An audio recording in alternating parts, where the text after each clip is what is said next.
రోజు మన ముఖ్యమంత్రి ద్వారా ఈరోజు ఈ ప్రభుత్వంలో కూటమి ప్రభుత్వంలో మనకు అవకాశం వచ్చింది. ఈరోజు రాయలసీమలో ఎక్కడికి వెళ్ళినా డ్యాములే మామూలుగా అవి బ్రహ్మాండంగా నిండుకుండలాగా ఉన్నాయి. 90% రిజర్వాయర్లన్నీ నిండాయి.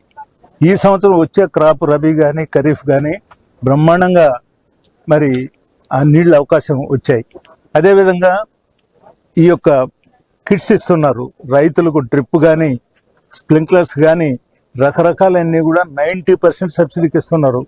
ఇవన్నీ కూడా మనము అసలు వ్యవసాయం శాఖ ద్వారా చాలా అవకాశాలు ఉంటాయి. అయితే మనందరం కూడా వ్యవసాయం మీద ఆధారపడే పరిస్థితి ఉదయగిరి తాలూకాలో తక్కువ. ఏదైనా చిన్న చిన్న వ్యాపారాలు పీజీలు పెట్టుకొని మనం ముందుకు వెళ్ళాలనే ఉద్దేశంతో దాని మీద అంత మక్కువ పెట్టం. కానీ మనం కొంత మక్కువ పెడితే ఆ ప్రభుత్వం ఇచ్చే రాయితీలతో చాలా మంది రైతులకి, మా గురవారెడ్డి చెప్తున్నాడు ఉదయాన్నే అడుగు కూర్చున్నప్పుడు, నేను 9 ఎకరాలు పాములు వేసానన్నా నాకు 54,000 రూపాయలు నాకు సబ్సిడీ పడింది అన్నాడు. అంటే కొన్ని కమర్షియల్ క్రాప్స్ కి గవర్నమెంట్ సబ్సిడీ ఇస్తా ఉంది. ఇవన్నీ కూడా ఎవరి పరిధిలో వాళ్ళు మనం ప్రయత్నం చేస్తే కొంత రైతులకు అదొక ఊతంలాగా కొంత వాళ్ళ పెట్టుబడి అవకాశాలు ఉంటాయి.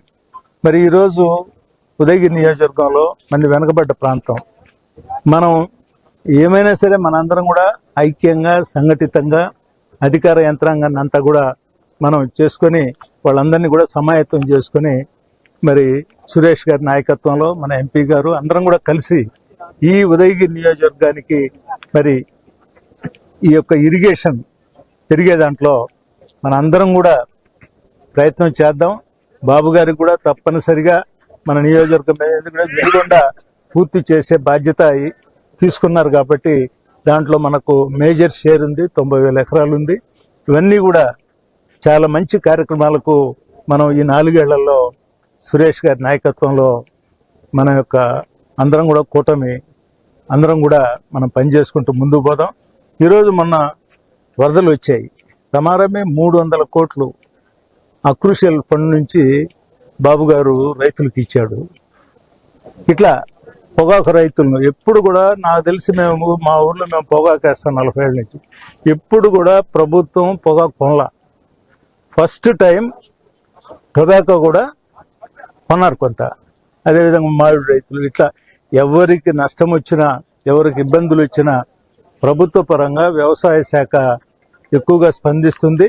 కాబట్టి మనం వచ్చే 4 ఏళ్లలో ఇరిగేషన్ ఫెసిలిటీస్ పెంచుకునేదానికి ప్రభుత్వంతో మనం బాబు గారి నాయకత్వంలో, సురేష్ గారి నాయకత్వంలో, మన ఎంపీ గారు అందరం కూడా, ఎందుకనంటే ఇది ఒక సుస్థిరమైన ప్రభుత్వం. 164 మందితో ఈరోజు మన ప్రభుత్వం సుస్థిరంగా ఉంది కాబట్టి మరి ప్రభుత్వంలో ఒడిదుడుకులు లేవు.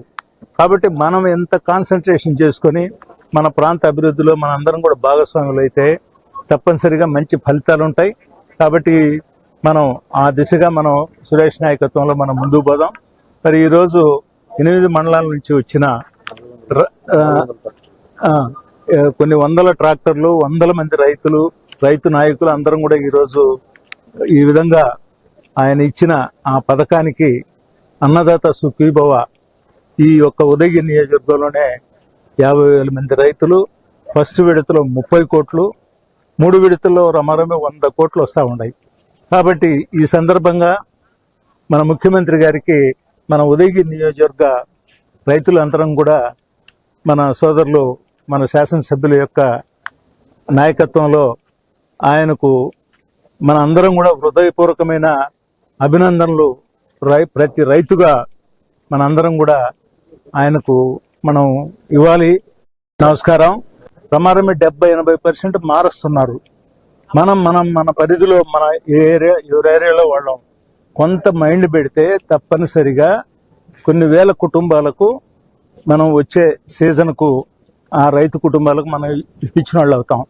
కాబట్టి అది ఎవరి పరిధిలో వాళ్ళకు తెలుసు. సీతారాంపురం ఉంది, 2,500 వచ్చాయి. వాళ్ళందరూ కూడా కృషి చేస్తే 14 పంచాయతీల్లో ఇంకా 1,000-1,500 పెరుగుతాయి. ఒక్కొక్క ఊళ్ళల్లో మామూలు మంది నాన్ డెల్టా అరెకరా వాళ్ళు ఉన్నారు, 2 ఎకరాల వాళ్ళు ఉన్నారు, 5 ఉన్నారు, 50 ఏళ్ళు కూడా ఉన్నారు. కానీ అర్హర వాళ్లకు మనం చేయూతనివ్వాలి. చిన్న చిన్న రైతుల్ని మనము వాళ్ళను ఆఫీస్ దాకా తీసుకెళ్లి పనిచేస్తే తప్పనిసరిగా అది మామూలు ఆ స్కీమ్లో మనకు కూడా అవకాశాలు ఉంటాయి వాళ్ళందరికీ కూడా.